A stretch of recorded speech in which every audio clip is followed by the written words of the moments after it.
Israeli হামলায় বিধ্বস্ত গাজায় এখন দুর্ভোগের আরেক নাম দূষণ।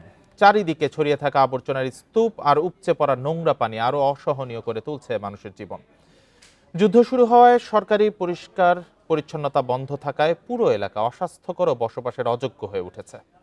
গাজার রাস্তাঘাট, ধ্বংসস্তূপ আর আশ্রয় শিবির জুড়ে ছড়িয়ে ছিটিয়ে আছে পচাগলা আবর্জনা আর জমে থাকা নোংরা পানি। আবর্জনা, বোমাবর্ষণের ধ্বংসস্তূপ থেকে ছড়ানো বিষাক্ত বর্জ্য, নোংরা পয় নিষ্কাশন পানি আর পোড়া প্লাস্টিকের ধোঁয়া সব মিলিয়ে গাজার পরিবেশ হয়ে উঠেছে আরও বিপর্যস্ত। গাজায় বর্জ্য পরিস্থিতি নিয়ন্ত্রণের বাইরে চলে গেছে বলে জানিয়েছে জাতিসংঘ। 2 million tons of waste. গাজায় আবর্জনা সমস্যা বিশাল। পুরো এলাকা জুড়ে প্রায় ২০ লাখ টন আবর্জনা ছড়িয়ে আছে। তাই অবিলম্বে কাজ শুরু করা দরকার। বিশেষ করে যন্ত্রপাতি ও সরঞ্জামের প্রবেশ নিশ্চিত করতে হবে, যাতে আমরা ঠিকঠাক পরিষ্কার অভিযান চালাতে পারি। নোংরা পরিবেশের প্রভাব পড়েছে গাজাবাসীর স্বাস্থ্যে। ডায়রিয়া, চর্মরোগ, স্ক্যাবিসের মতো সংক্রমণ ছড়িয়ে পড়েছে আশ্রয়কেন্দ্র জুড়ে। হাসপাতালগুলোতে বাড়ছে রোগীর চাপ।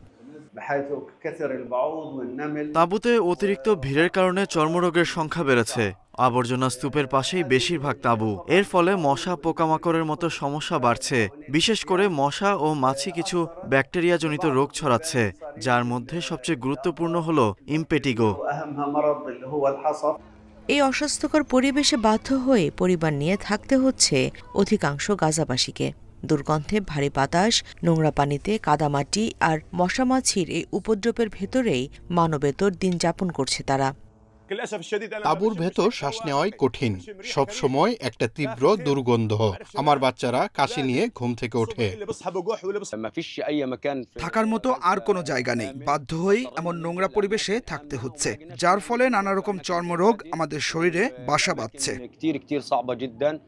যুদ্ধ শুরুর পর থেকেই গাজায় বন্ধ সরকারি সেবা। যুদ্ধবিরতির পর কিছুটা পরিষ্কার পরিচ্ছন্নতার কাজ শুরু হলেও ধ্বংসস্তূপে পরিণত হওয়া গাজায় বড় ধরনের পরিচ্ছন্নতা অভিযান চালানো প্রায় অসম্ভব।